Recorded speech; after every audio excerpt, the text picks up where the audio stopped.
Online कारोबार के नाम पर करीब 15 करोड़ की धोखाधड़ी कर डाली। जुलाई महीने में मुकदमा दर्ज होने के बाद भी आरोपियों की अब तक गिरफ्तारी नहीं हो पाई है।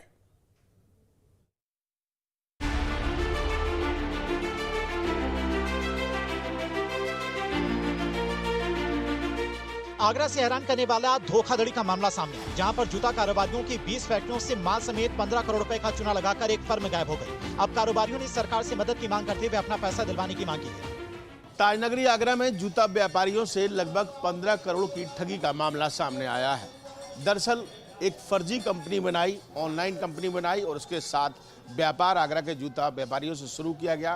पहले उनको कुछ रकम भी दी गई उनके व्यापार की, लेकिन उसके बाद धीरे धीरे इस रकम को बंद कर दिया गया और उसके बाद यहाँ व्यापारी ये देखने को मिल रहा है कि अपनी बकाया राशि लेने के लिए उस फर्म को ढूंढने में लगे हुए हैं, यानी तलाश कर रहे हैं। शहर की 20 प्रमुख जूता निर्माण इकाइयों से नोएडा की firm marketing king online private limited ने 15 करोड़ रुपए की धोखाधड़ी की है। आरोपी की इस फर्म ने जूता इकाइयों से माल की डिलीवरी तो ले ली, लेकिन पूरी रकम का भुगतान नहीं किया। भुगतान का दबाव बढ़ने पर फर्म ने संपर्क करना भी बंद कर दिया। अब इस धोखाधड़ी के खिलाफ शहर के शू फैक्टर्स फेडरेशन ने वसूली के लिए कदम उठाए। सर, हम लोग तो जूता बनाते हैं और आगरा में इनकी मंडी मार्केट में बेचा करते थे, लेकिन 4 साल पहले एक कंपनी आई जिसका नाम marketing king online private limited, Attitudist नाम से उसका ब्रांड था, जिसने अपने आप को आगरा का बताया और उसके कुछ 2-3 बंदे थे आगरा के अंदर जो उसका स्टाफ हुआ करता था। वो लोग हमसे आकर के जुड़े और उन्होंने कहा कि हमारी कंपनी ऑनलाइन बिज़नेस करती है, जूते चप्पल बेचा करती है, आप लोग हमसे जुड़ें।